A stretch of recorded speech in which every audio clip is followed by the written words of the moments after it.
Good evening everyone. కొలసీలకు రాసిన పత్రిక 3వ అధ్యాయం 16-17 వచనాలు. సంగీతములతోనూ కీర్తనలతోనూ ఆత్మ సంబంధమైన పద్యములతోనూ ఒకనికి ఒకడు బోధించుచు బుద్ధి చెప్పుచు కృపాసహితముగా మీ హృదయములలో దేవుని గూర్చి గానము చేయుచు సమస్త విధములైన జ్ఞానముతో క్రీస్తు వాక్యము మీలో సమృద్ధిగా నివసింపనీయుడి. మరియు మాట చేత గాని క్రియ చేత గాని మీరేమి చేసినను ప్రభువైన యేసు ద్వారా తండ్రి అయిన దేవునికి కృతజ్ఞతాస్తుతులు చెల్లించుచు సమస్తమును ఆయన పేరట చేయుడి. Thank you so much. ప్రార్థన చేసుకుందాం.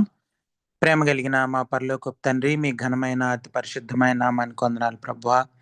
సాయంత్రకాల సమయంలో మీ సన్నిధికి చేరి మిమ్మల్ని స్తుతించడానికి, అలాగే ఈ సమయంలో వాక్యాన్ని ధ్యానించడానికి దయచేసిన మరొక గొప్ప అవకాశాన్ని బట్టి, ఈ తరుణాన్ని బట్టి ప్రభువా మిమ్మల్ని స్తుతిస్తూ మిమ్మల్ని ఆరాధిస్తూ కనపరుస్తూ ఉన్నాం. ప్రభువా మీరేమంటున్నారో దాన్ని బట్టి మీకు వందనాలు ప్రభువా. మీ గొప్పతనాన్ని బట్టి, ఔన్నత్యాన్ని బట్టి, మీ ప్రేమను బట్టి, వాత్సల్యతను బట్టి, విశ్వాస్యతను బట్టి ప్రభువా, మీ యొక్క సార్వభౌమాధికారాన్ని బట్టి ప్రభువా, న్యాయమైన మీ పరిపాలన బట్టి, తీర్పులను బట్టి మిమ్మల్ని స్తుతిస్తూ ఉన్నాం తండ్రి, ఆరాధిస్తూ ఉన్నాం. మా జీవితాల్లో మీరు చేస్తున్న మేలుని బట్టి మీకు వందనాలు. మా ఏడలు మీరు కలిగి ఉన్న ఉద్దేశాలను బట్టి మిమ్మల్ని స్తుతిస్తూ ఆరాధిస్తూ ఉన్నాం. మాలో ప్రతి ఒక్కరిని బట్టి ప్రభువా నాయన మీకు వందనాలు, స్తోత్రాలు. మాతో మాట్లాడమని ప్రభువా నాయన విని గ్రహించి లోపడడానికి సహాయం దయచేయమని ప్రాధేయపడతా ఉన్నాం. సరిగ్గా వాక్యం అర్థం చేసుకోవడానికి, లోపడడానికి సహాయం దయచేయండి ప్రభువా. పరిశుద్ధాత్మదేవ మీరే మాట్లాడమని ప్రభువా, మా ఆత్మలకు అవసరమైనటువంటి వాక్యం ప్రభువా దయచేయమని, వాక్యం ద్వారా మమ్మల్ని ఆదరించమని ప్రాధేయపడతా ఉన్నాం. గడిచిన కాలంలో అనేక సార్లు ప్రభువా మేము బలహీన పరిస్థితుల్లో ఉంటున్నప్పుడు వాక్యం ద్వారా దర్శించారు ప్రభువా, మమ్మల్ని ఆదరించారు. అందును బట్టి మిమ్మల్ని స్తుతిస్తా ఉన్నాం. ఈ సమయంలో ప్రాధేయపడతా ఉన్నాం తండ్రి, మాలో ప్రతి ఒక్కరితో మాట్లాడండి, సహాయం దయచేయమని, ప్రతి ఆటంకాన్ని అంధకార శక్తిని లయపరచమని, ఆ పాపాలని అతిక్రమాలని క్షమించి ప్రభువా మీ సన్నిధిని అనుభవించడానికి, వాక్యం అర్థం అవడానికి సహాయం దయచేయమని, ఘనత మహిమ ప్రభావాలు మీకే ఆరోపిస్తూ యేసు ప్రభు వారి అతి పరిశుద్ధమైన నామంలో ప్రార్థన అడిగి వేడుకొంచున్నాం తండ్రి, ఆమెన్. ఒకసారి ఒక గురువు గారు శిష్యుడిని ఒక ప్రశ్న అడిగారట. అంటే పెద్ద అయిన తర్వాత భవిష్యత్తులో ఫ్యూచర్లో ఏమవ్వాలనుకుంటున్నావు నువ్వు అని. తను చెప్పాడు, తన ప్లాన్స్ అన్ని చెప్పాడు. ఎలాగ డబ్బులు సంపాదిద్దాం అనుకుంటున్నాను, బాగా చదువుకోవాలనుకుంటున్నాను, రకరకాలుగా ఇవన్నీ. ఫైనల్గా ఇవన్నీ చేసిన తర్వాత నీకు కావాల్సింది ఏంటి అని ఆయన అడుగుతా ఉన్నాడు. నేను ఇది చేస్తాను, అది చేస్తానని చెప్తున్నాడు.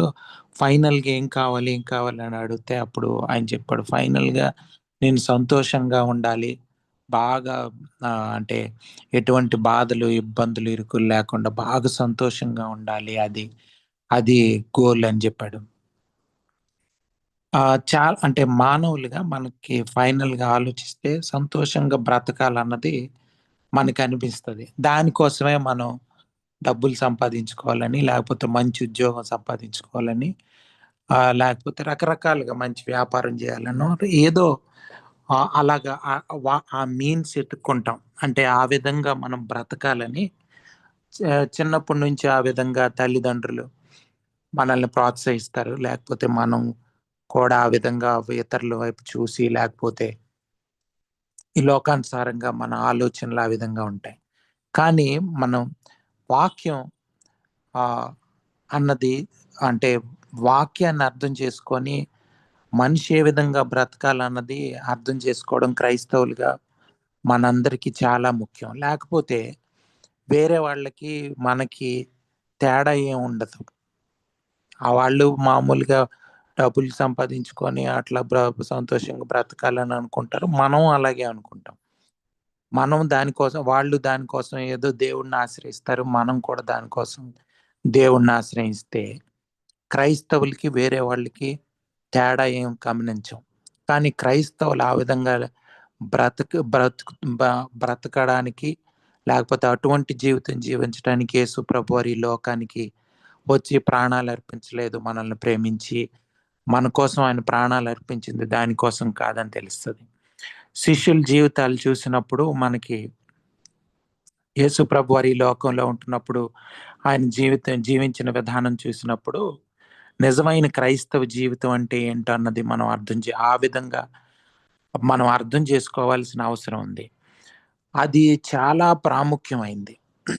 ఆ విధంగా యేసు ప్రభు వారు చెప్పిన మాటలు, ఆయన బోధలు, ఆయన జీవించిన జీవన విధానం, తర్వాత శిష్యులు ఆయనను అనుసరించి అపోస్తలులు, శిష్యులు వాళ్ళంతా కూడా యేసు ప్రభు వారి మాటలను అర్థం చేసుకొని సరిగ్గా ఆయన జీవితాన్ని అర్థం చేసుకొని ఆయన చిత్తానుసారంగా బ్రతికారు.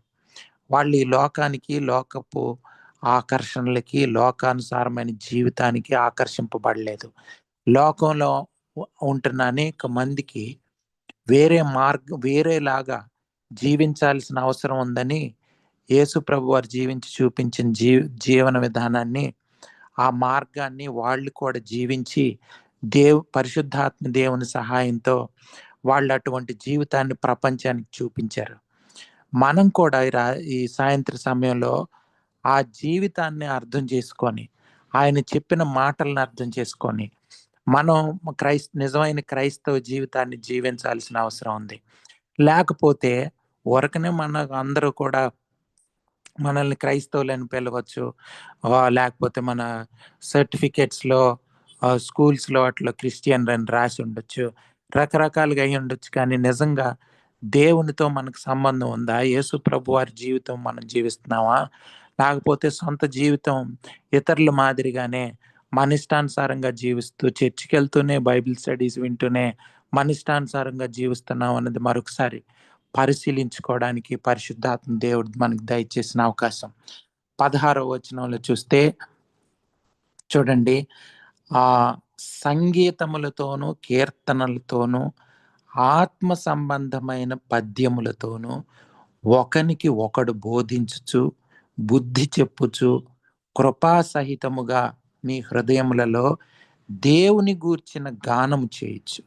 సమస్త విధములైన జ్ఞానముతో క్రీస్తు వాక్యము మీలో సమృద్ధిగా నివసింపనీయుడి. దేవుని వాక్యం మన హృదయంలో నివసించాలి. ఇది ఫైనల్గా.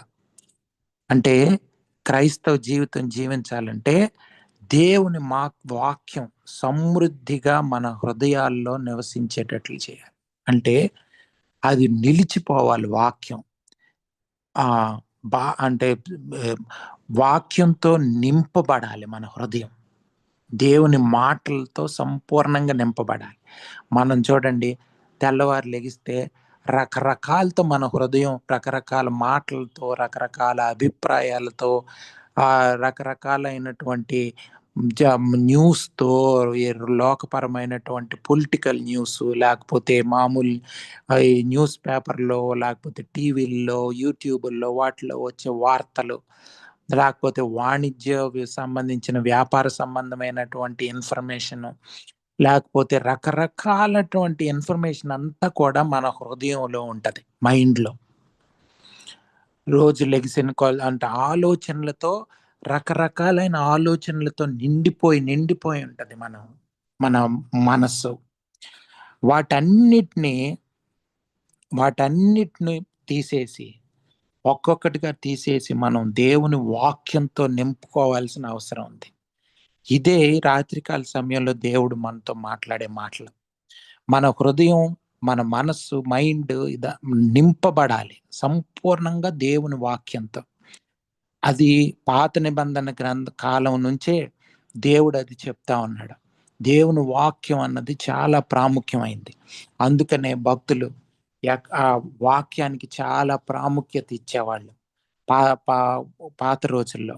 ఈ రోజుల్లో వాక్యం చెప్పకుండా, లేకపోతే తప్పుడు బోధలు చేసేవాళ్ళు ఏవో కథలు చెప్పి నడిపిస్తూ ఉన్నారు. రకరకాలుగా మనల్ని నవ్వించి, మనల్ని ఏడిపించి, రకరకాల ఎమోషనల్గా మనల్ని ఆ యొక్క మనిషి భావోద్రేకాలతో వాళ్ళు ప్లే చేసి, వాళ్ళు దేవుని వాక్యం సరిగ్గా ఇంటర్ప్రెట్ చేయకుండా అటువంటి బోధకులు ఉన్న దినాల్లో మనం ఉన్నాం. కానీ దేవుని వాక్యం లేక అనేక మంది, మనం అనుకోవచ్చు ఈ రోజుల్లో దేవుని వాక్యం బాగా దొరుకుతుంది ఎక్కడైనా, యూట్యూబ్లో అక్కడ ఇక్కడ ఇంటర్నెట్లో ఎక్కడ చూసినా అక్కడ దేవుని వాక్యం అని చెప్పేవాళ్ళు అనేక మంది ఉన్నారని. కానీ నిజంగా దేవుని వాక్యం చెప్పేవాళ్ళు పరిశుద్ధాత్మ దేవుని మీద ఆధారపడి ఆ దేవుని ఆత్మ మన ఆత్మతో కార్యం జరిగే విధంగా, అటువంటి దేవునికి అంటే మనిషి పరిశుద్ధాత్మ దేవుని వైపు ఆకర్షింపబడే వాక్యాన్ని బోధించే వాళ్ళు చాలా తక్కువ మంది మనకు కనిపిస్తారు.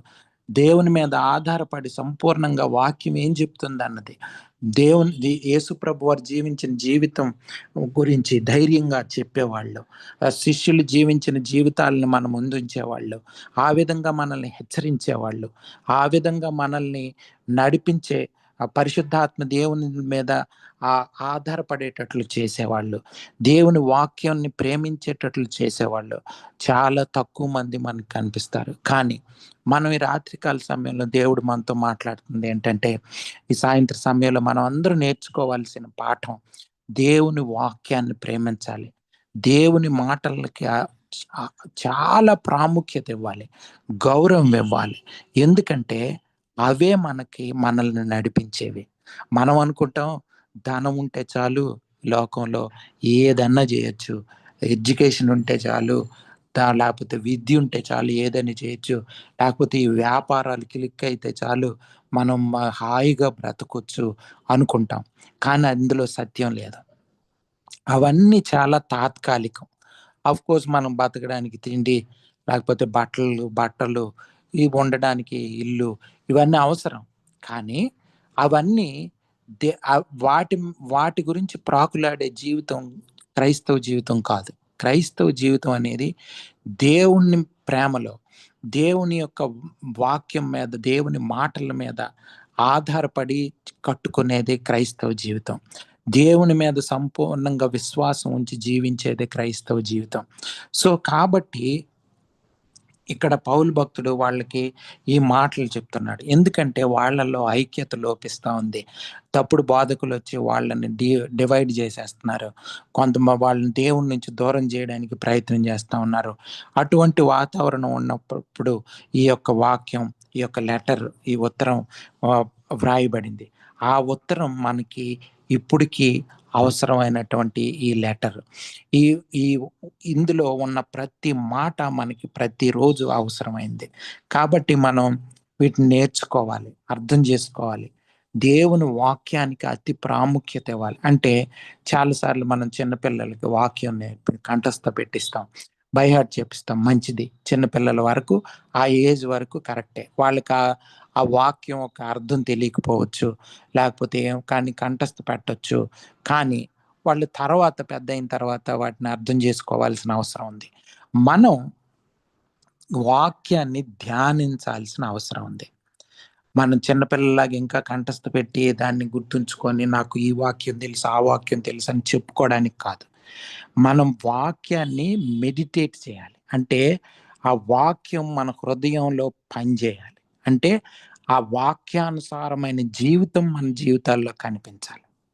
వాక్యం ఏం చెప్తుందో అది మన జీవితంలో రిఫ్లెక్ట్ అవ్వాలి, అంటే ప్రతిబింబించాలి. అంటే దాని యొక్క ప్రభావం, వాక్యం యొక్క ప్రభావం చేత మన జీవితం నడిపించబడాలి. అంతేగాని మనం ఈ నిర్ణయం ఎందుకు తీసుకున్నారంటే పలానా వాళ్ళు చెప్పారు, మా తల్లిదండ్రులు చెప్పారు, లేకపోతే వాళ్ళు చెప్పారు, వీళ్ళు చెప్పారు కాదు. వాక్యం ఏం చెప్తుంది, దేవుడు ఏం చెప్తున్నాడు, దేవుని చిత్తం ఏంటి అన్నది తెలుసుకోవాల్సిన అవసరం ఉంది. అది లేకపోతే నిజమైన క్రైస్తవ జీవితం జీవించలేం. అది లేకపోతే క్రైస్తవ కుటుంబంగా మనం ఉండలేం. అది లేకపోతే నిజమైన క్రైస్తవ సంఘంగా, అంటే దేవునికి సంబంధించిన సంఘంగా మనం ఉండలేం. అటువంటి సంఘాలు కట్టే అవకాశం కోల్పోతాం. సో కాబట్టి చాలా ప్రాముఖ్యమైనది దేవుని మాటలు మన హృదయంలో ఉండడం. మీరు చూడండి, ద్వితీయోపదేశ కాండంలో మాట చదువుతున్నాను, 6వ అధ్యాయం 4వ వచనం నుంచి 10వ వచనం వరకు చదువుతారా? ఇశ్రాయేలు వినుము, మన దేవుడైన యెహోవా అద్వితీయుడగు యెహోవా. నీ పూర్ణ హృదయముతోనూ, నీ పూర్ణ ఆత్మతోనూ, నీ పూర్ణ శక్తితోనూ నీ దేవుడైన యెహోవాను ప్రేమింపవలెను. నేడు నేను నీకాజ్ఞాపించు ఈ మాటలు నీ హృదయములో ఉండవలెను. నీవు నీ కుమారులకు వాటిని అభ్యసింపజేసి, నీ ఇంట కూర్చుండునప్పుడును, త్రోవను నడుచునప్పుడును, పండుకొనున్నప్పుడును, లేచునప్పుడును వాటిని గూర్చి మాటలాడవలెను. సూచనగా వాటిని నీ చేతికి కట్టుకొనవలెను. అవి నీ కన్నుల నడుమ బాసికము వలె ఉండవలెను. నీ ఇంటి ద్వారబంధముల మీదను, నీ గవనుల మీదను వాటిని వ్రాయవలెను. నీ దేవుడైన యెహోవా నీ పితరులైన అబ్రహాము, ఇస్సాకు, యాకోబులతో చేసిన ప్రమాణమును బట్టి నిన్ను ఆ దేశంలో ప్రవేశపెట్టి, నీవు కట్టని గొప్పవగు మంచి పురములను చాలు సిస్టర్. సో ఇక్కడ మనం చూస్తే ఆ యొక్క మోషే మరలా వాళ్ళకి చెప్తున్నాడు, ఇశ్రాయేలీలందరికీ దేవుణ్ణి ప్రేమించాలని చెప్తూ, ఆ దేవుని మాటలు అంటే ధర్మశాస్త్రంలో ఉన్నటువంటి ఆ మాటలు హృదయంలో ఉండాలి అని చెప్తున్నాడు. 6వ వచనంలో చూస్తే ఈ మాటలు నీ హృదయంలో ఉండాలి. మాట్లాడుకునేటప్పుడు మనం ఇద్దరు విశ్వాసులు మాట్లాడుకుంటే వాక్యం మాట్లాడుకోవాలి. వాళ్ళు పడుకునేటప్పుడు, లేచేటప్పుడు, నడిచేటప్పుడు వాళ్ళ గోడల మీద వాటి మీద ఎక్కడ చూసిన వాక్యం కనిపించాలను. ఎందుకంటే అదే మన జీవితాలు నడిపించేది, అదే మన జీవం. దేవుని మాటలే క్రైస్తవ జీవితానికి జీవం. అందులో లైఫ్ ఉంది. దేవుని మాటలంటే ఊరికనేవో అక్షరాలు కాదు, ఈ బైబిల్లో ఉన్న లెటర్లు కాదు, అక్షరాలు కాదు. దేవుని మాటలో జీవం ఉంది. ఆ జీవం మనకు అవసరం. ఆ జీవం వల్లనే మనకు ఆత్మఫలం మనకు కనిపిస్తుంది. సో వాక్యానుసారంగానే మన కుటుంబాలు, మన వ్యక్తిగత జీవితాలు నడుస్తున్నాయా లేదా? వాక్యానుసారంగానే మన పిల్లల గురించి మనం నిర్ణయాలు తీసుకుంటున్నామా? వాక్యానుసారంగా మన సంఘాలు నడుస్తున్నాయా? వాక్యానుసారంగా మన జీవితాలు నడుస్తున్నాయా అన్నది చాలా ప్రాముఖ్యం. అది లేకపోతే మనం క్రైస్తవ జీవితం జీవిస్తున్నట్లు కాదు. అనేక మంది సంఘాలు సరిగ్గా లేకపోవడానికి, క్రైస్తవ కుటుంబాలు సరిగ్గా లేకపోవడానికి గల కారణం ఏంటంటే, వాక్యం యొక్క ప్రభావం వాళ్ళ జీవితాల్లో కనిపించదు. వాక్యం ఒకటి చెప్తుంది, మనం ఒకటి నిర్ణయం తీసుకుంటాం. వాక్యం ఒకటి చెప్తుంది, మన సంఘాల్లో ఒక నిర్ణయాలు తీసుకుంటారు. సో ఆ విధంగా క్రైస్తవ జీవితం నడిపించబడే అవకాశం లేదు. కాబట్టి దేవుని వాక్యం అన్నది చాలా ప్రాముఖ్యమైందని మరలా మోషే భక్తుడు ఇశ్రాయేలీయులకి చెప్తా ఉన్నాడు. ఎందుకంటే అందులోనే ఉంది జీవం. అవే వాళ్ళని నడిపించేవి. వేరే వాళ్ళలాగా మనం విగ్రహాలను ఆరాధించే వాళ్ళం కాదు. మనం దేవుని మాటల చేత నడిపించబడేది క్రైస్తవ జీవితం. విశ్వాసం ద్వారా నడిపించబడేది క్రైస్తవ జీవితం. మనం దేవుని మాటలు, దేవుని వాక్యాన్ని, దేవుని జీవితాన్ని మనం ఆరాధించేవాళ్ళం. యేసు ప్రభు వారు చూపించిన మార్గాన్ని, ఆయన మన కోసం చేసిన త్యాగాన్ని, ఆయన చూపించిన ప్రేమని ఆరాధించే వాళ్ళం. నిజమైన ఆరాధికులు ఆ విధంగా ఉంటారు. యేసు ప్రభు వారిని బట్టి మనం ఏ బలులు అర్పించాల్సిన అవసరం లేకుండా యేసు ప్రభు వారు చేశారు. ఈ రోజుల్లో చూస్తే విగ్రహారాధికులు భయంకరంగా విగ్రహారాధన చేస్తున్న ఆ యొక్క కాలంలో మనం ఉన్నాం. కానీ మనం వ్యత్యాసం చూపించి నిజమైన క్రైస్తవ జీవితం జీవించి చూపించాల్సిన అవసరం ఉంది. నిజంగా అటువంటి ఆరాధన కానీ మనం చేస్తే దాని యొక్క ఆ యొక్క సువాసన ప్రపంచంలో, లేకపోతే మన చుట్టుపక్కల అంతా కూడా అది వెదజల్లుతుంది. ఆ సువాసన వాళ్ళకి వస్తుంది. అబ్బా ఏంటి ఈ సువాసన అని అడగాల. మీరు చూడండి, యోహాను సువార్తలో 12వ అధ్యాయం 3వ వచనం చదువుతారా? మొదటి నుంచి చదవండి. 12వ అధ్యాయం యోహాను సువార్త మొదటి 3 వచనాలు. కాబట్టి యేసు తాను మృతులలో నుండి లేపిన లాజరు ఉన్న బేతనియకు పస్కా పండుగకు 6 దినముల ముందుగా వచ్చెను. అక్కడ వారు ఆయనకు విందు చేసిరి. మార్త ఉపచారము చేసెను. లాజరు ఆయనతో కూడా భోజనమునకు కూర్చున్న వారిలో ఒకడు. అప్పుడు మరియా మిక్కిలి విలువగల అచ్చ జటామాంసి అత్తరు 1 సేరున్నర ఎత్తు తీసుకొని యేసు పాదములకు పూసి తన తల వెంట్రుకలతో ఆయన పాదములు తుడిచెను.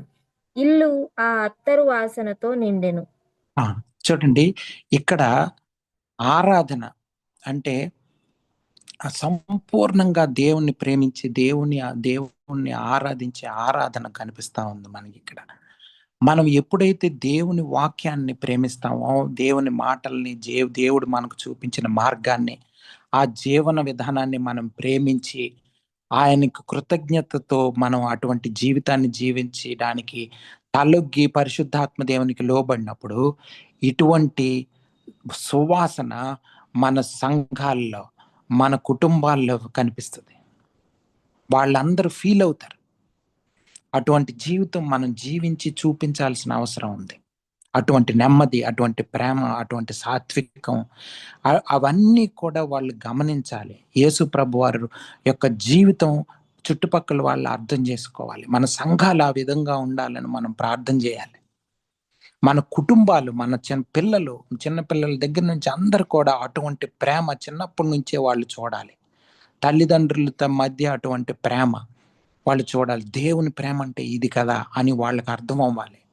దాన్ని బట్టి వాళ్ళు ఛాలెంజ్ చేయబడి వాళ్ళు కూడా అటువంటి జీవితం జీవించాలని తీర్మానించుకోవాలి.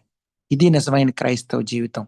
మీరు చూస్తే ఆ యొక్క మొదటి శతాబ్దంలో వాళ్ళు దేవునికి లోబడిన విధానాన్ని బట్టి వేల మంది సంఘానికి జాయిన్ అయ్యేవాళ్ళు. వేల మంది ఆ సంఘాల్లో మొదటి శతాబ్దంలో ఆ యొక్క అపోస్తలుల పరిచర్యలో మనం చూస్తే వేలకు వేలు ఏడవుతా ఉండేవాళ్ళు రోజు రోజుకి. ఎందుకంటే అటువంటి పరిచర్య చేశారు. వాళ్ళు అటువంటి దేవునికి సంపూర్ణంగా ఆత్మచేత నడిపించబడిన సంఘం మనకు అక్కడ కనిపిస్తుంది. సో మనం అర్థం చేసుకోవాల్సింది ఏంటంటే, మన జీవితాలని నడిపించాల్సింది ఎవరో మనుషులు కాదు, మనిషి జ్ఞానం కాదు, లోకపు ఆలోచనలు కాదు, లోకపు విధానాలు కాదు.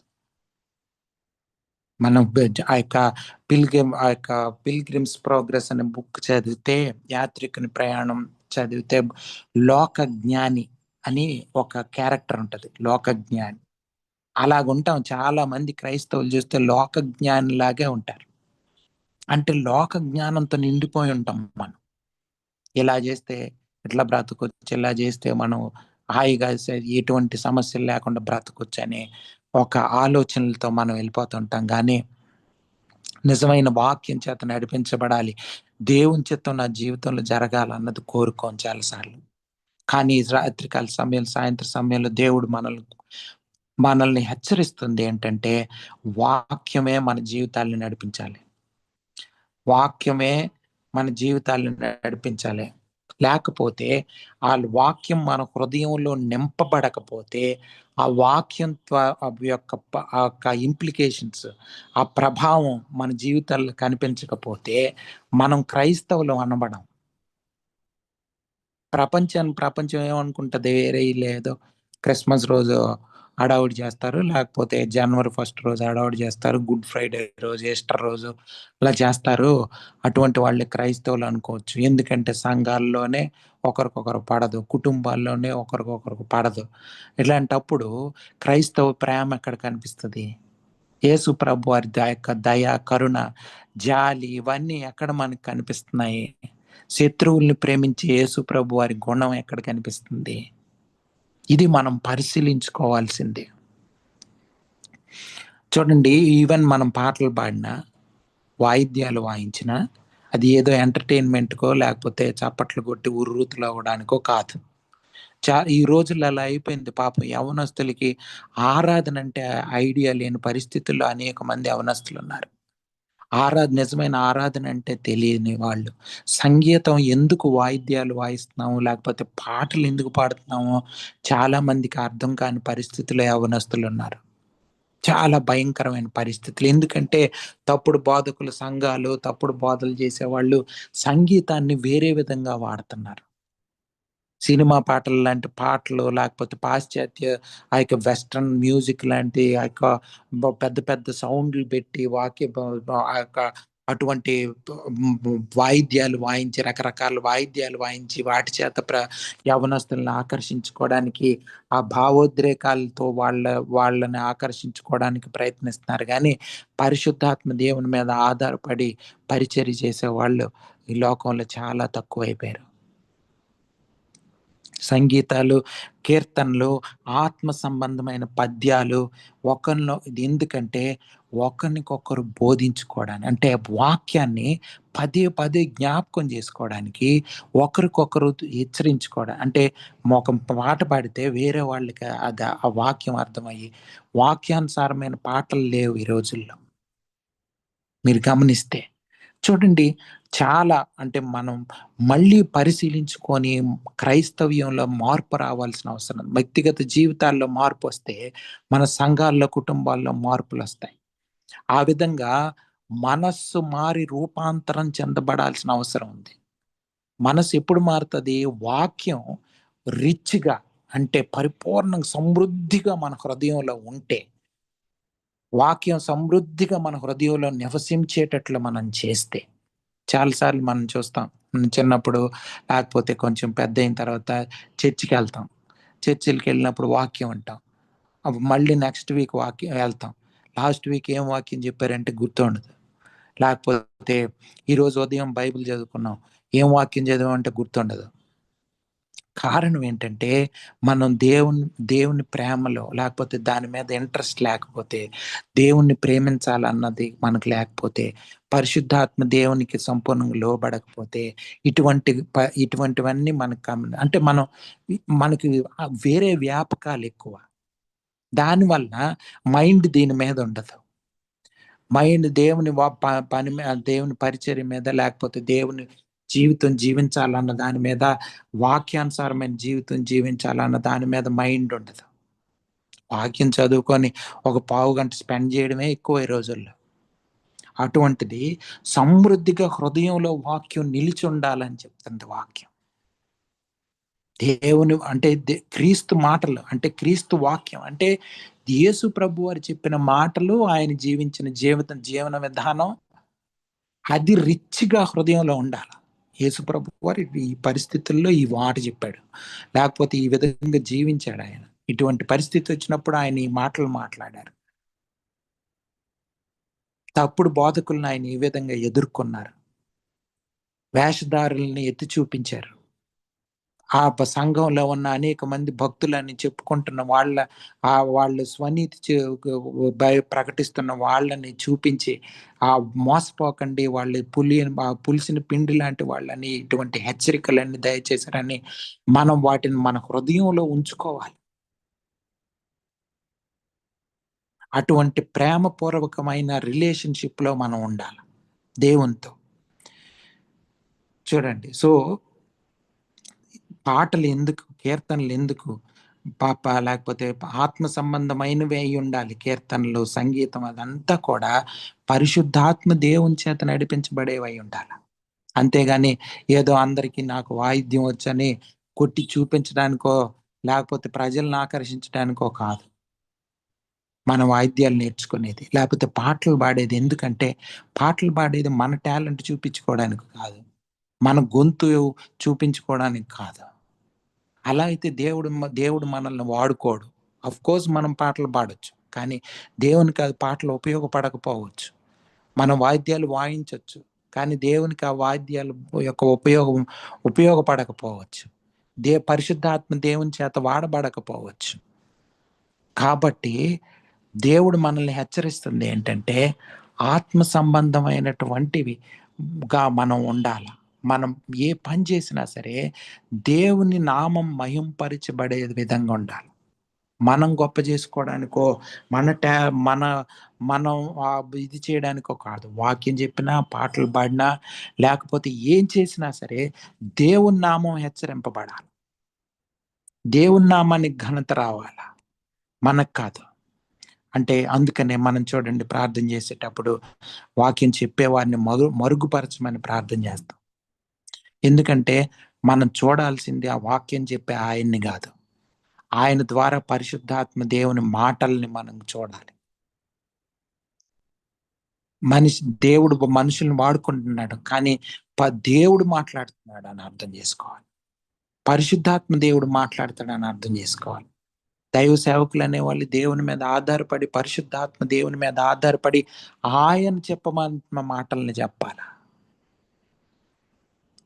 అంతేగాని మన ఇష్టానుసారంగా మనం ఏదో అర్థం చేసుకొని చెప్పేయడం కాదు. దేవుడు ఏం చెప్పమంటే ఆ మాటలు చెప్పడానికి మనం సిద్ధపడాలి ధైర్యంగా. చాలాసార్లు కొంతమంది కోపం రావచ్చు, అఫెండ్ అవ్వచ్చు, కొంతమంది ఏంటిందే ఇలాగ హార్ష్గా మాట్లాడుతున్నారు అనిపించవచ్చు. కానీ మనం మాట్లాడాల, దేవునికి లోబడాలి. శిష్యులు ఆ విధంగా దేవునికి సంపూర్ణంగా లోబడిన విధానాన్ని బట్టి అటువంటి శక్తివంతమైనటువంటి పరిచర్యలు చేశారు. వాళ్ళ ఈ లోకానికి, శరీరానికి ఆకర్షింపబడలేదు. అటువంటి గొప్ప జీవితం, లోకానికి అతీతమైన ఒక జీవితాన్ని, యేసు ప్రభు వారి జీవితాన్ని ప్రపంచానికి చూపించగలిగారు. ఇది మనం ఈ యొక్క రాత్రికాల సమయంలో, సాయంత్ర సమయంలో మనం అర్థం చేసుకోవాల్సింది. కృపా సంహితముగా మీ హృదయములలో దేవుని గూర్చి గానం చేయాలి. మనం ఎప్పుడు కూడా మీరు చూడండి, ఎఫ్సీలకు రాసిన పత్రికలో కూడా ఈ మాటలున్నాయి. మనం చూస్తే ఎఫ్సీలకు రాసిన పత్రిక 5వ అధ్యాయం 19 నుంచి 21 వరకు చదువుతారా? ఒకరినొకడు కీర్తనలతోనూ సంగీతములతోనూ ఆత్మ సంబంధమైన పాటలతోనూ హెచ్చరించుచు మీ హృదయములలో ప్రభువును గూర్చి పాడుచు కీర్తించుచు మన ప్రభు అయిన యేసుక్రీస్తు పేరట సమస్తమును గూర్చి తండ్రి అయిన దేవునికి ఎల్లప్పుడూ కృతజ్ఞతాస్తుతులు చెల్లించుచు క్రీస్తునందలి భయముతో ఒకరినొకడు లోబడి ఉండుడి. చూడండి, వాళ్ళని శిష్యుల్ని తీసుకెళ్లి జైల్లో పెడితే మంచిగా పాటలు పాడుకుంటున్నారు మధ్యరాత్రులు. వాళ్ళకి దెబ్బలు ఉన్నాయి, ఒళ్ళంతా నొప్పులు ఉండొచ్చు, లేకపోతే రకరకాల బాధల్లో ఉండొచ్చు, కానీ అవన్నీ మర్చిపోయి పాటలు పాడుకుంటున్నారు, దేవుణ్ణి స్తుతిస్తున్నారు. అపోస్తల కార్యముల గ్రంథం 5వ అధ్యాయం 41వ వచనం చదువుతారా? ఆ నామము కొరకు అవమానము పొందుటకు పాత్రులని ఎంచబడినందున వారు సంతోషించుచు మహాసభ ఎదుట నుండి వెళ్ళిపోయి, చూడండి, వాళ్ళందరినీ దేవుని నామం ప్రకటించడానికి వీల్లేదని హెచ్చరించి పంపిస్తే, దేవుని నామం కోసం మనల్ని, అంటే దేవుని నామం కోసం మనం శ్రమలు అనుభవించడానికి దేవుడు మనల్ని ఎన్నుకున్నాడు అన్నది పరిశుద్ధాత్మ దేవుడు వాళ్ళకి ఇచ్చినటువంటి ప్రత్యక్షత. ఇటువంటి ప్రత్యక్షత మనకి ఈ రోజుల్లో దొరకడం చాలా కష్టం. దేవుని నామం కోసం అవమానం పొందినప్పుడు సంతోషించే వాళ్ళు ఎంతమంది ఉన్నారు, అది మనం అర్థం చేసుకోవాలి. అదే చూడండి, అపోస్తల కార్యముల గ్రంథంలోనే 16వ అధ్యాయం 25వ వచనం. అయితే మధ్యరాత్రి వేళ పౌలును శీలయు దేవునికి ప్రార్థించుచు కీర్తనలు పాడుచూ నుండిరి, ఖైదీలు వినుచూ నుండిరి. చూడండి, అర్ధరాత్రి వేళ వాళ్ళు మంచిగా పాటలు పాడుతూ దేవుణ్ణి స్తుతిస్తున్నారు, ఆరాధిస్తున్నారు. జైల్లో ఉండి, పౌలు భక్తుడు జైల్లో ఉండి ఆనందించండి, మరలా చెప్పుదని ఆనందించండి అని పిలిపిలికి రాసిన పత్రికలో ఉంది. అంటే క్రైస్తవ జీవితం నిజమైన సంతోషం అందులో ఉంది. చాలా మంది అనుకుంటారు డబ్బుల్లో ఉంది, ఈ లోకపు లగ్జరీ లైఫ్లో ఆనందం ఉంది, మంచి మంచి తిండి తినడంలో ఉంది అని అనుకుంటారు. లేకపోతే పెద్ద పెద్ద కార్లలో తిరిగితే సంతోషం వస్తుంది అనుకుంటారు, ఆనందం వస్తుంది. అన్నీ రావచ్చు అప్పటికప్పుడు తాత్కాలికమయ్యి. నిజమైన సంతోషం, నిజమైన సమాధానం దేవుడిచ్చేది అది. అవన్నీ శిష్యులకు దొరికినాయి, అపోస్తలులకు దొరికినాయి. అందుకనే వాళ్ళకి ఈ లోక సంబంధమైన శ్రమలు కానీ, ఈ లోకానుసారమైనటువంటివి కానీ వాళ్ళకి ఏమాత్రం వాళ్ళ జీవితాల మీద ప్రభావం లేదు. వాళ్ళు కొడుతుంటే నొప్పి రాదా? వస్తుంది. బాధ అనిపించదా? అనిపిస్తుంది. తిడితే అవమానంగా ఫీల్ అవరా? అవమానం అవుతుంది.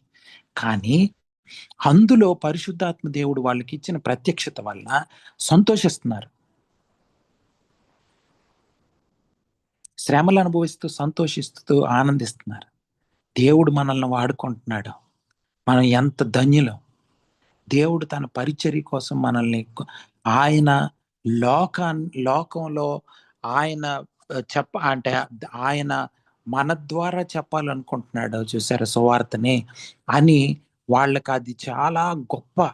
అది దేవుడు మనల్ని వాడుకుంటున్నాడంటే మనం ఎంత ధన్యులం అని సంతోషిస్తున్నారు. వాళ్ళు ప్రాణాలు సైతం త్యాగం చేసి, వాళ్ళ జీవితాలని త్యాగం చేసి దేవుని సువార్త పరిచర్య చేస్తా ఉన్నారు. ఇది నిజమైన క్రైస్తవ జీవితం అంటే. క్రైస్తవ సంఘం ఈ విధంగా ఉండాల. క్రైస్తవ విశ్వాసులు ఈ విధంగా ఉండాల.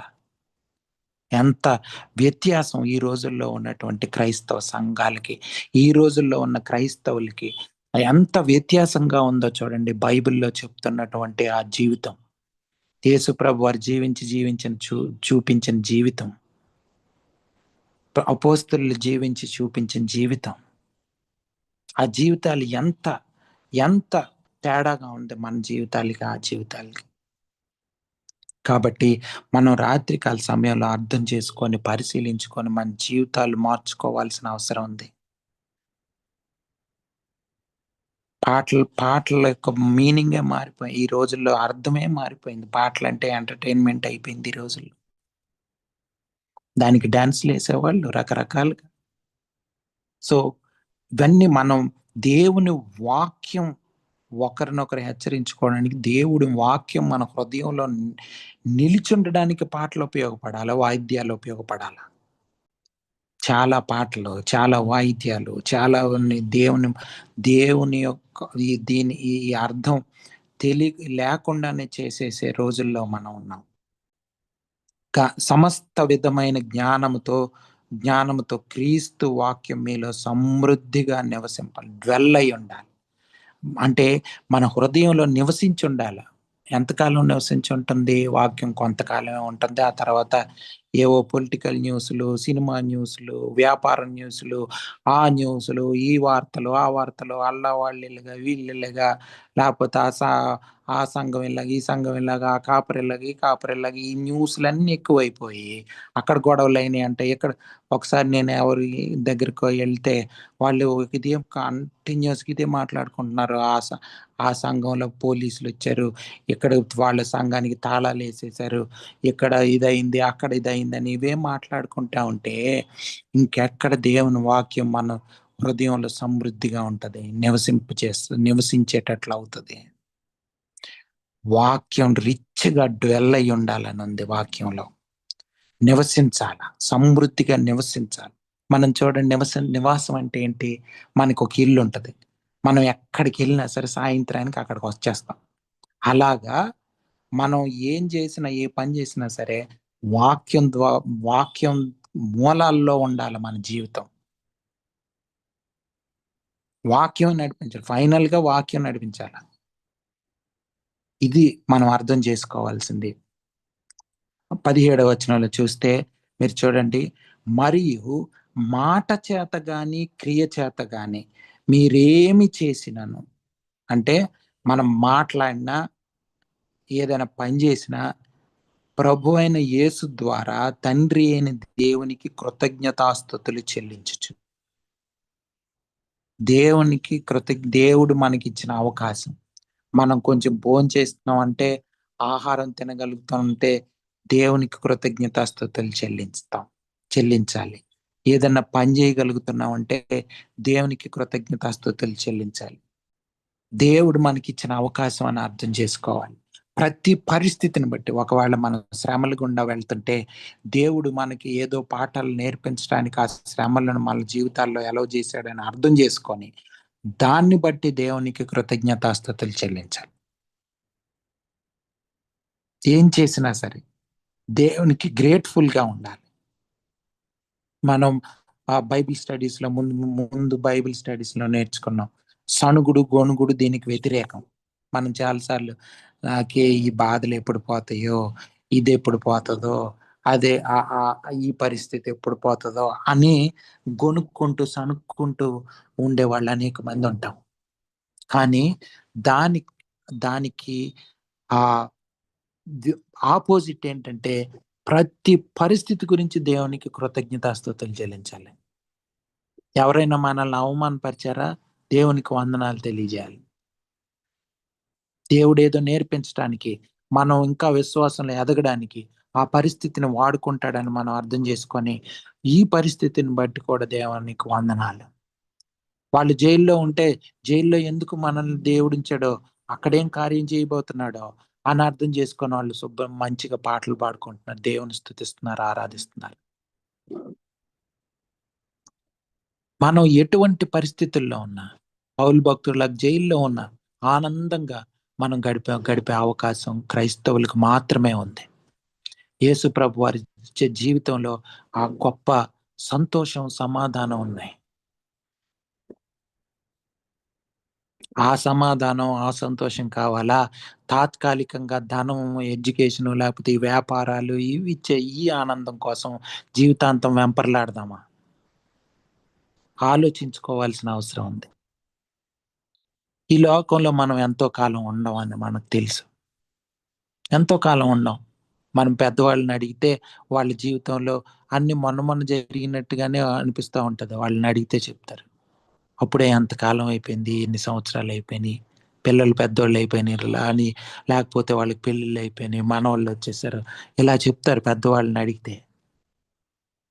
మొన్నే మాకు పెళ్ళైనట్టుందండి, మొన్నే కాలేజీకి వెళ్ళి చదువుకున్నవన్నీ గుర్తున్నాయి అని చెప్తారు. అంటే మన లైఫ్ చాలా టెంపరరీ లైఫ్, చిన్నది ఈ లోకంలో.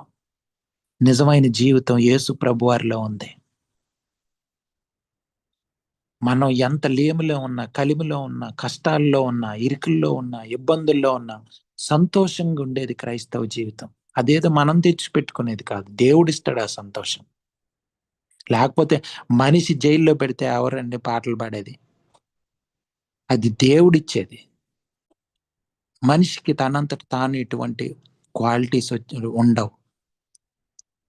బాధపడతాం, డల్ అయిపోతాం. చాలా అయ్యో నేను జైల్లో ఉన్నాను, ఎంతకాలం ఈ జైల్లో ఉండాలి, ఎంతకాలం ఇలాగ బ్రతకాలి, యేసు ప్రభువాన్ని నమ్ముకున్న దాన్ని బట్టి నాకు ఈ శ్రమలు వచ్చినాయి ఏంటి అనుకోకూడదు. అనుకుంటే మనం నిజంగా దేవునిలో మనం ఉన్నట్లు కాదు. కానీ నిజంగా దేవుని కోసం శ్రమలు అనుభవించే వాళ్ళు, లేకపోతే ఇటువంటి ప్రత్యక్షత దొరికిన వాళ్ళని చూడండి, సంతోషంగా ఉంటారు. చాలా మంది భక్తులు, వాళ్ళు శ్రమలు అనుభవించిన వాళ్ళు అనేక మంది దేవునిలో సంతోషించారు, ఆనందం కోల్పోలేదు వాళ్ళ జీవితాల్లో. ఇది మనం ఈ యొక్క సాయంత్ర సమయంలో మనం అర్థం ఏది చేసినా ప్రభు అయిన యేసు ద్వారా దేవునికి కృతజ్ఞతాస్తుతులు చెల్లించాలి. ఇంకొకటి, సమస్తము ఆయన పేరట చేయండి. సమస్తం ఆయన పేరట చేయాలంటే చెప్పండి ఎవరైనా, సమస్తం ఆయన పేరట చేయాలంటే అర్థం ఏంటండి?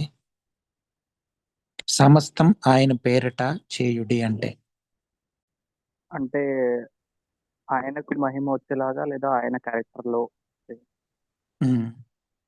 ఇంకా థ్యాంక్ యూ నాన్న. ఇంకా చెప్పండి ఎవరైనా. సమస్తం ఆయన పేరట చేయాలంటే ఏ పనులు ఆయన పేరట చేయగలం? పోనట్లా చెప్పండి. ఏ పనులు ఆయన పేరుని బట్టి చేయగలం, ఏ పనులు ఆయన పేరుని బట్టి చేయలేము? స్తుతి, ప్రార్థన. అవును. సో అవును, థ్యాంక్ యూ ఆంటీ. సో మనం అర్థం చేసుకోవాల్సింది ఏంటంటే, దేవుని చిత్తం అయితే ఆయన పేరిట చేయగలం. లేకపోతే మన ఇష్టానుసారంగా మన సొంత నిర్ణయం అయితే ఆయన పేరిట ఎట్లా చేయగలం? చేయలేం. ఇది అంటే ప్రతిదీ కూడా ఆయన వాక్యం ద్వారా నడిపించబడాలి, ఆయన చిత్తం నెరవేర్చబడాలి మన జీవితాల్లో, మన కుటుంబాల్లో. కానీ మనం మన సొంత ఆలోచనలు, సొంత తలంపులు ఎక్కడ తీసుకురాకూడదు.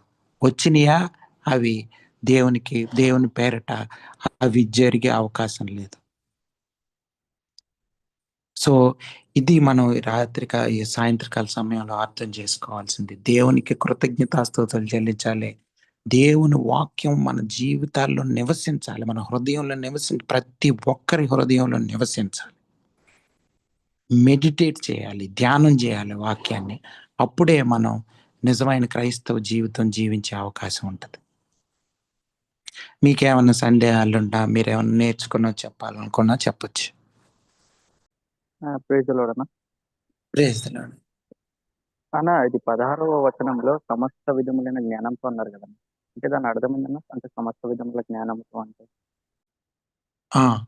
అంటే డిజర్న్మెంట్ ఉంటది. దేవుని వాక్యం మన హృదయంలో ఉన్నప్పుడు ఏమవుతుందంటే వివేచన వస్తుంది. ఇది తప్పు, ఇది వాక్యానుసారం, ఇది వాక్యానుసారం కాదన్న వివేచన మనకు తెలుస్తుంది. దాన్ని బట్టే మీరు రోమిలకు రాసిన పత్రిక 12వ అధ్యాయం 2వ వచనం చదువుతారు. రోమన్స్ 12:2. మీరు ఈ లోక మర్యాదను అనుసరింపక ఉత్తమమును అనుకూలమును సంపూర్ణమైన నిన్న దేవుని చిత్తం ఏదో పరీక్షించి తెలుసుకున్నట్లు మీ మనస్సు మారి నూతన మగుటకు రూపాంతరము పొందుడి. మనస్సు మారాలి అంటే ఈ లోకం వైపు ఉన్న మనస్సు దేవుని వాక్యం వైపు, దేవుని జీవితం వైపు త్రెప్పబడాలి. రోజు రోజుకి రూపాంతరం చెందబడుతుండాలి. ఈ లోకం, శరీరం, పాపం అన్నీ లయమైపోతూ ఉంటుంది పరిశుద్ధాత్మ దేవునికి మనం సమర్పించుకునే కొద్ది. సో అటువంటి వివేచన వాక్యం ద్వారా మనకు తెలుస్తుంది. వాక్యం మన హృదయంలో నివసించినప్పుడు అటువంటి వివేచన, జ్ఞానం మనకు వస్తుంది. అంటే ఇది దేవుని చిత్తం, ఇది దేవుని చిత్తం కాదు అని తెలిసిపోతుంది. సో అది జ్ఞానంతో క్రీస్తు వాక్యం మీలో సమృద్ధిగా ఉండాలి హృదయంలో అని పౌలు భక్తుడు చెప్తున్నాడు. అందుకనే వాళ్ళు అలాగాని ఉంటే ఏ తప్పుడు బోధకుడు కూడా వాళ్ళ దగ్గర దరిజాబరికి చేరలేడు. వాళ్ళలో ఈ ల్యాక్ ఉంది కాబట్టి కొంతమంది మోసం చేసే అవకాశం వాళ్ళకి దొరికింది. కాబట్టి మనం కూడా ఈ దేవుని వాక్యం సమృద్ధిగా మన హృదయంలో నివసించుంటే మనం అటువంటి జ్ఞానంతో నింపబడి ఆ దేవుని చిత్తం ఏదో, దేవుని చిత్తం ఏది కాదు అని ఈజీగా చెప్పగలం. అందుకని వాక్యాన్ని ధ్యానం చేయాలి. పడుకునేటప్పుడు, లేచేటప్పుడు ఇప్పుడు వాక్యాన్ని ధ్యానం చేస్తూ ఉండాలి. అర్థమైందన్న? Thank you. మీకేమన్నా సందేహాలు లేకపోతే ఒకవేళ ఎవరైనా ప్రేరేపించబడిన వాళ్ళు ప్రార్థన చేస్తే ముగించుకుందాం. ప్రేమ నమ్మకం గల పరలోక తండ్రి, కృపగల దేవానికి వందనాలు, స్తోత్రాలు చెల్లిస్తున్నాం ప్రభా. నాయన ఈ రోజు నాయన మరి కొలస్సీలకు రాసిన పత్రిక 3వ అధ్యాయము 16-17 వచనాలు నాయన ప్రభా మరి దేవాని సేవకుడు ధ్యానం చేస్తుంటున్నారు ప్రభా. నాయన దేవనాయన ప్రభా మరి ఆ యొక్క వచనాల ప్రకారం ప్రభా మరి దేవనాయన నీ యొక్క వాక్యము మాలో సమృద్ధిగా నివ్వండి ప్రభా. నాయన సమస్త విధములైన జ్ఞానముతో మరి ఆ యొక్క వాక్యము నాయన ప్రభా మరి దేవా మేము అర్థం చేసుకోగలగటానికి ప్రభా మరి వాక్యానుసారంగా జీవించాలని ప్రభా మరి సుదీర్ఘంగా మీరు నాయనని సేవకుల ద్వారా మాట్లాడేవు ప్రభా నాయన. కాబట్టి మరి ఆ రీతిగా మేము జీవిస్తున్నామా దేవా నాయన? మరి కేవలం విని మరి మర్చిపోయే వారం దేవా నాయన మరి వాక్యానుసారంగా జీవించకుండా ప్రభా మరి దేవా కేవలం వినేవారంగా ఉంటున్నాము, చేసేవారంగా ఉండగలిగాము. ఎలా ఓన్లీ లిజనర్స్, నాట్ డూయర్స్. కాబట్టి నాయన మరి ఆ రీతిగా మాకు దేవా మేము నాయన నీ వాక్యం ద్వారా ప్రభా మరి లేక అనేక విషయాలు మాకు నాయన ప్రభా మరి నీవే ఆ వాక్యం ఉంటున్నావు ప్రభా నాయన. దేవా నీకు వందనాలు, స్తోత్రాలు నాయన. మరి దేవా ప్రభా నీకు కృతజ్ఞతాస్తుతులు చెల్లిస్తూ దేవా నాయన మరి సమస్తము నీ పేరిట చేయటానికి ప్రభా నాయన మరి కృప చూపించండి, సహాయం చేయండి ప్రభా. దేవనాయన సేవకుని ఇంకా బాగా వాడుకోండి దేవనాయన. మరి ఆయన కుటుంబాన్ని దీవించండి ప్రభా నాయన. దేవా మరి యొక్క జూమ్లో పాల్గొన్న వాళ్ళందరిని బట్టి నీకు వందనాలు, స్తోత్రాలు. కాబట్టి నాయన ఈ వాక్యం నాయన మరి మేము మా హృదయాల్లో నాయన ప్రభా అది సమృద్ధిగాను దేవా మరి నివసింపబడటానికి సహాయం చేకూర్చు చూపించు. రీతిగా మరి మాకు నాయన మరి తోడై నడిపించమని మా ప్రభునేశ్వర ప్రార్థిస్తున్నాం తండ్రి. మన తండ్రి ఆమేన్. దేవుని ప్రేమ, మన ప్రభునేశ్వర క్రీస్తు వారి కృపై పరిశుద్ధాత్మ యొక్క అన్యోన్య సహవాసం మనకును మన కుటుంబాలకు సకల పరిశుద్ధులకు సదాకాలం తోడై నడిపించను గాక. ఆమేన్. ఆమేన్. ఆమేన్.